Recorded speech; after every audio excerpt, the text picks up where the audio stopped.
Joe Tacopina is the New York attorney for Joran van der Sloot, and he joins us here in the studio this morning.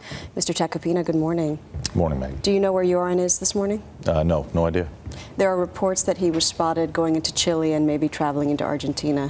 Do you have any idea if that's true? I really don't. You know, I've read reports, many reports in the last 12 hours in regards to this investigation, and I've seen inconsistencies already. And I hearken back to the last 5 years with the Aruba investigation, where time and again we've heard stories come out that turn out to be rumor or false facts.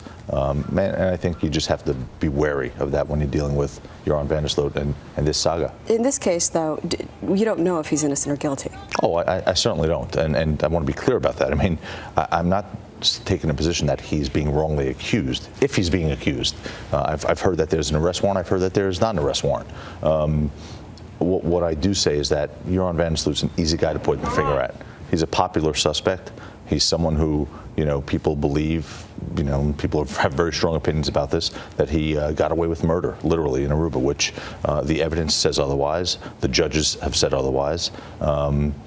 But he's someone who's easy to point the finger at. He wears a bullseye on his back. But a young woman was found murdered in his room, and police have said there's evidence linking him to the crime. An innocent person in that position, you would think, would be at the police station the next day saying, here's what happened, detail by detail, take my DNA, what do you want to know? Maggie, if true, again, when we say his room, things already in this story don't make sense to me. For instance, she apparently went missing Sunday. She apparently was last seen with Joran on Sunday. According to witnesses now, again, now we're dealing with live witnesses where, you really have to wonder if the credibility of those witnesses are intact or not.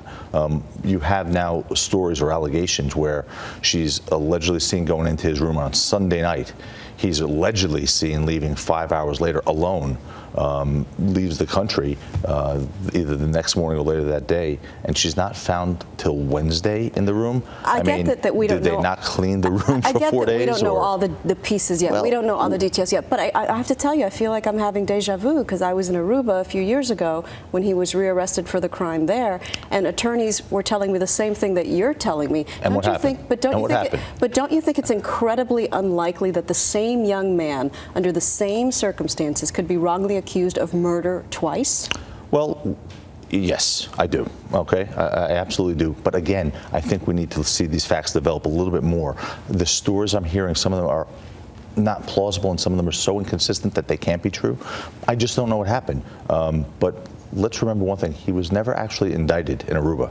He was held for investigation twice and detained and subsequently released. They didn't even have enough evidence to bring a charge against him. So I think we need to put that in perspective. All right, Joe Tacopina, thanks for your time. Okay, Maggie, thanks. Thank you. A lot happens early on The Early Show, weekday mornings on CBS.